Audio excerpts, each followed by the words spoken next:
से गरीब डाला अबा धनीर डाला समस्तंकर आदर पाउथवा परिवाटी ହେଉଛି आलू। ସେଥିପାଇଁ ତ ପରିବା ଭିତରେ ରାଜା ବୋଲି କୁହାଯାଏ। ସେଇ ଆଳୁରେ ଆଜି ଆମେ ଆଳୁଦମ ବନେଇବା। ସେ ପୁଣି ଟିକେ ଅଲଗା ଶୈଳୀରେ ଆଉ ଟେଷ୍ଟ।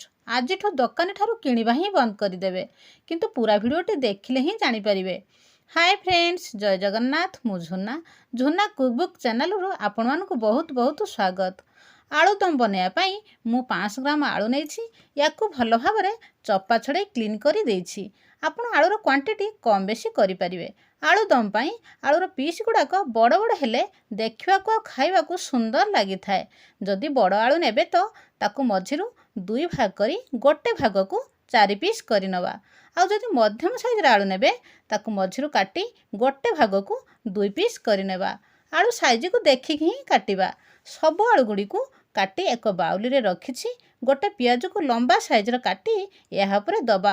ଆଉ ଏଥିରେ କିଛି ମସଲା ଗୁଣ୍ଡ ଦେବା। ଅଧା ଚାମଚ ରାଗ ଲଙ୍କା ଗୁଣ୍ଡ, ଆଉ ସେହି ଚାମଚରେ ହାଫ୍ ଚାମଚ ଧନିଆ ଗୁଣ୍ଡ, ହାଫ୍ ଚାମଚ ଜିରା ଗୁଣ୍ଡ, ଅଳ୍ପ ପାନମଧୁରୀ ଗୁଣ୍ଡ, ହଳଦୀ ପାଉଡର, ଗୋଟେ ବଡ଼ ଟମାଟୋ କାଟି ଏଥିରେ ପକାଇବା। ଆଉ 2ଟା କଞ୍ଚା ଲଙ୍କାକୁ ଖଣ୍ଡ କରି ପକାଇବା। ଘରେ ଥିବା ଛୋଟ ପିଲାଙ୍କୁ ଦେଖି ଲଙ୍କାକୁ କମ୍ କରିପାରିବେ।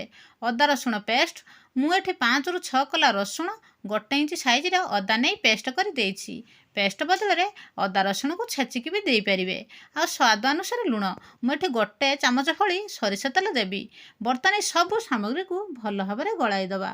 ସବୁ ମସଲା ଆଳୁରେ ସେଟ୍ ନେବା ପାଇଁ କିଛି ସମୟ ରେଷ୍ଟ ପାଇଁ ଛାଡ଼ିଦେବା।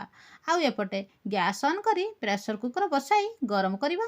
ଯେତେବେଳେ କୁକର ଗରମ ହେବ ସେଥିରେ 2ରୁ 3 ବଡ଼ ଚାମଚ ସୋରିଷ ତେଲ ଦେବା। ସୋରିଷ ତେଲରେ ଆଳୁଦମ ବହୁତ ଟେଷ୍ଟ ଲାଗିବ। ଦେଖନ୍ତୁ ତେଲ ଆମର ଗରମ ହୋଇ ଆସିଲାଣି। ଏବେ ଆମେ କିଛି ଗୋଟା ମସଲା ଦେବା।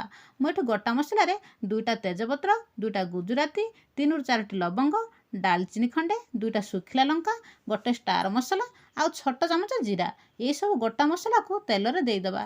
ଯେତେବେଳେ ମସଲା ସବୁ ଫୁଟିବ ଆଉ ଗୋଟା ମସଲାର ବାସ୍ନା ଆସିବ ସେତେବେଳେ 2ରୁ 3ଟି ପିଆଜକୁ ଲମ୍ବା ଲମ୍ବା ସାଇଜ୍ରେ କାଟିକି ଦେଇଦେବା। ଗ୍ୟାସକୁ ଲୋ ମିଡ଼ିୟମରେ ରଖି ସବୁ ମସଲାକୁ ଏମିତି ଗୋଳାଇ ଦେବା। ପ୍ରଥମେ କଞ୍ଚା ଆଳୁରେ ଅଧା ଚାମଚ ରାଗ ଲଙ୍କା ଗୁଣ୍ଡ ଦେଇଥିଲେ ନା, ସେଥିପାଇଁ ଆଳୁକୁ ଟିକେ କଲର କରିବା ପାଇଁ ଆଉ ହାଫ୍ ଚାମଚ କାଶ୍ମୀର ଲାଲ ଲଙ୍କା ଗୁଣ୍ଡ ଏଥିରେ ଦେବା। ସେମିତି ପ୍ରଥମେ ହାଫ୍ ଚାମଚ ହଳଦୀ ଗୁଣ୍ଡ ଦେଇଥିଲି, ଏଠି ଆଉ ହାଫ୍ ଚାମଚ ହଳଦୀ ଗୁଣ୍ଡ ଦେଇ ଗୋଳାଇ ଦେବା। ଦେଖନ୍ତୁ ପିଆଜ ଯେତେବେଳେ ଲାଲ ହୋଇ ଆସିବ ସେତେବେଳେ ରେଷ୍ଟ ପାଇଁ ଛାଡ଼ିଥିବା ଆଳୁ ମସଲାକୁ ଏଥିରେ ଢାଳି ଦେବା। ଆଳୁଦମ ଦୋକାନରୁ କିମ୍ବା ଘରେ ବନେଇକି ନିଶ୍ଚିତ ଖାଇଥିବେ। ଥରେ ମୋ ପ୍ରୋସେସରେ ବନେଇ ଖାଆନ୍ତୁ। କେମିତି ଲାଗିଲା ମୋତେ କମେଣ୍ଟ ବକ୍ସରେ କୁହନ୍ତୁ। ମୁଁ 100% କହିବି ନିଶ୍ଚିତ ଭଲ ଲାଗିବ।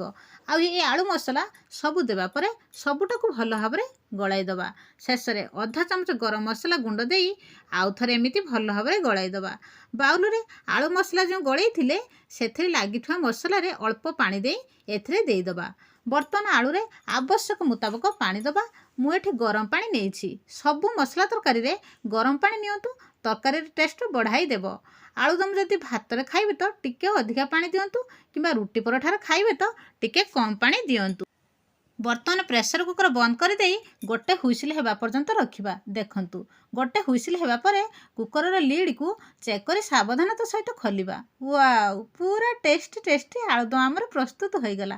ନା ବେଶୀ ସମୟ ଲାଗିଲା, ନା ବେଶୀ ଛେଚାକୁଟା କରିବାକୁ ପଡ଼ିଲା, ସେ ପୁଣି 10 ମିନିଟ୍ରେ। ଆଉ ଏଇ ଆଳୁଦମ ନା ଭାତ, ରୁଟି, ପରଠା ଯାହା ବି ବନାନ୍ତୁ ସବୁଥିରେ ବହୁତ ବଢ଼ିଆ ଲାଗିବ। ଆଜି ପାଇଁ ଏତିକି। ପୁଣି ଦେଖାହେବ ଆଉ ଏକ ନୂଆ ରେସିପି ସହିତ।